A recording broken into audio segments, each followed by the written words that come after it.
বাবা সোহেল ও বাবা সোহেল বাবা সোহেল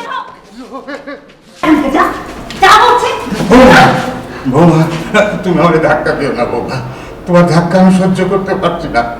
আমি তোমার কাছে হাত জোর করে মিনতি করছি, আমি শুধু আমার ছেলের মুখে এক টুকরো কেক তুলে দিয়ে এখান থেকে চলে যাব। আমি কিচ্ছু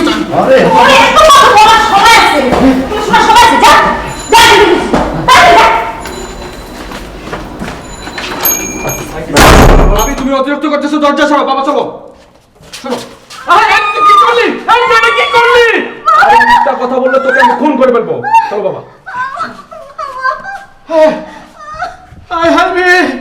আমার ভাইয়ের মাথাটা ফাটা লাইছে, ওরে রক্ত বাইরে দিচ্ছে রে।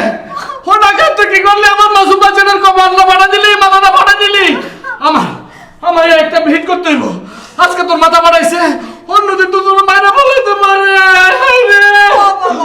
এটার একটা ভিট করতে হবে, ওদের কাউকে আমি ছাড়বো না।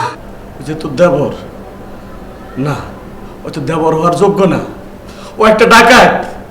ও যদি ডাকাত না হইতো তোর মাথাটা ফাটা দিতে পারতো।